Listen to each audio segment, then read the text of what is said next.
சரசு சமையலில் இன்றைக்கி நம்ம பார்க்க போகிறது குடமிளகாய் சட்னி. குடமிளகாய் சட்னிக்கு என்னென்ன வேணும்னு பார்த்துருவோம். குடமிளகா ஒன்று சின்னதாக கட் பண்ணி எடுத்திருக்கேன். தக்காளி 1 எடுத்திருக்கேன்.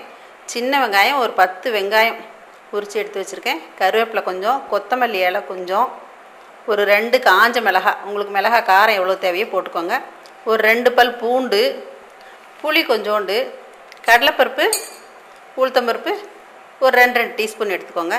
தேங்காய் ஒரு 2 டேபிள் ஸ்பூன் அளவுக்கு எடுத்திருக்கேன். உப்பு தேவையான அளவு போட்டுட்டு நம்ம சட்னிக்கு வதக்கிட்டு அரைச்சிடலாம். கொஞ்சமாக ஆயில் விட்டுட்டு ஒரு 2 டீஸ்பூன் அளவுக்கு நான் விட்டுருக்கேன். இப்போ எண்ணெய் காஞ்சிருச்சு. இப்போ இந்த உளுத்தம்பருப்பு கடலைப்பருப்பு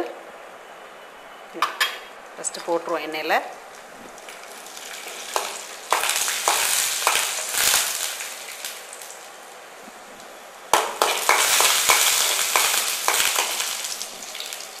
அடுத்ததாக காஞ்ச மிளகாயை போட்டு சின்ன வெங்காயம்,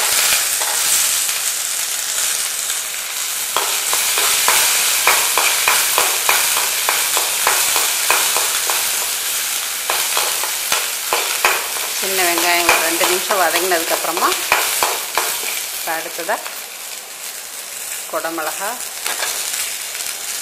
தக்காளி, கருவேப்பிலை, மல்லித்தழை எல்லாத்தையும் ஒன்றா போடலாம். இந்த பூண்டும் சேர்த்துக்கலாம். இந்த புளி போடும்போது நீங்கள் எப்பயுமே வந்து லேசாக தண்ணியில் நனைச்சிட்டு இதில் போட்டிங்கன்னா நல்லா அரைப்பட்டும். எல்லாத்தையும் ஒன்றா போட்டு ஒரு 5 நிமிஷத்துக்கு மேலேயே நீங்கள் சிம்மில் போட்டுட்டு நல்லா வதக்கிக்கணும். இப்போ இதுக்கு தேவையான அளவு உப்பு சேர்த்துருவோம். உப்பு போட்டோம். தேங்காயை மட்டும் ஃபைனலாக சேர்த்துக்கிறோம். அவ்வளோதாங்க. குடமிளகாய் சட்னி இட்லி தோசைக்கு எல்லாத்துக்குமே நல்லாயிருக்கும்.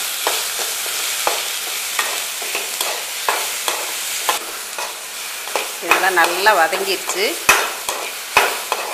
நல்லா வதங்குறதுல தான் அந்த சட்னி வந்து டேஸ்ட்டே இருக்குது. இப்போ ஃபைனலாக இதில் தேங்காயை ஆட் பண்ணிக்கிறோம். நீங்கள் கொஞ்சம் நேரம் வரைக்கும் வச்சுட்டு இருக்கிற மாதிரி இருந்தால் தேங்காயும் போட்டு ஒரு வதக்கிட்டிங்கன்னா சீக்கிரம் கெடாது. இதையே நீங்கள் வந்து ரைஸ்க்கு போட்டுக்கிறது மாதிரி இருந்துச்சுன்னா புளி இன்னும் கொஞ்சம் அதிகமாக வச்சு தக்காளி அளவு குறைச்சிட்டு செய்யலாம். டிஃபனுக்கு இட்லி தோசைக்கெல்லாம் இந்த சட்னி நல்லா சூட் ஆகும். இது ஒரு 2 நிமிஷம் ஆறட்டும். மிக்சியில் அரைச்சிடலாம். குடமிளகாய் சட்னி ரெடி ஆயிடுச்சு.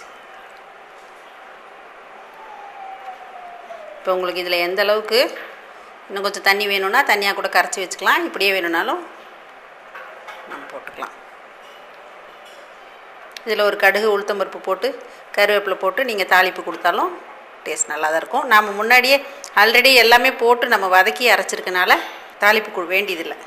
ரொம்ப சீக்கிரமாக செய்யக்கூடிய குடமிளகாய் சட்னி ரெடி ஆயிடுச்சு.